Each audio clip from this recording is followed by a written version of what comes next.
పిచ్చి హృదయమా, ఎందుకే వాళ్ళు పలకరి లేదు వీళ్ళు పలకరి లేదు, నాకెవ్వరూ లేరు, నేను ఏకాకిని ఒంటి పక్షిని ఒంటరిగాడిని ఒంటరిగతని అనుకుంటావు హృదయమా? అది హృదయాన్ని పలకరించేటట్టు దేవుడు కృపనిచ్చాడు. హృదయమా, ఎవరు హృదయం? నా అంటే ఎవరికి చెప్పుకున్నాను? నీకు చెప్పానా నాకు చెప్పుకున్నాను? మరి నా పాట మీరు పాడుతున్నారండి.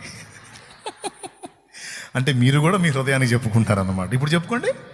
హృదయమా హృదయమా నా హృదయమా, యేసయ్య ప్రేమను గాంచుమా, యేసయ్య ప్రేమను గాంచుమా, ప్రాణమా ప్రాణమా నా ప్రాణమా, యేసయ్య స్నేహము గోరుమా, యేసయ్య స్నేహము గోరుమా, నిన్నే తలచి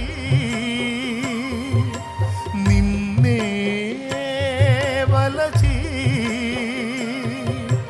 దేవుడే మనుషుడైన చిత్రము చూడుమా, ఆ దేవుడే దీనుడైన. కొంతమంది నా దగ్గరకు వస్తే వాళ్ళకి ఎక్కడ విలువ, వాళ్ళకి ఎక్కడ గుర్తింపు తగ్గిద్దో, మళ్ళీ వాళ్ళు నా దగ్గరకు వచ్చి కనబడితే నాకెక్కడ గౌరవం పెరిగిద్దో, ఇది వాళ్ళు నా దగ్గరకు వచ్చి కలిసినందువల్ల. కలవడానికి ఇష్టపడరు.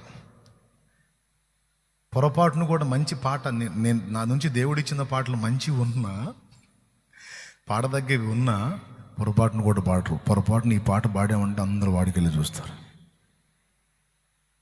దేవునికి స్తోత్రం కలుగునుగా. పాడరు, వెరీ డేంజర్. అది పాడామంటే ఇంకంతే, ఈ పాట ఎక్కడ దాన్ని వెతుక్కుంటారు, అటుపోయి కనెక్ట్. కొంతమందికి భయం, అయినా ఏం ప్రాబ్లం లేదు. మనుషుల తత్వం అలాంటిది. కాబట్టి నాకెందుకు,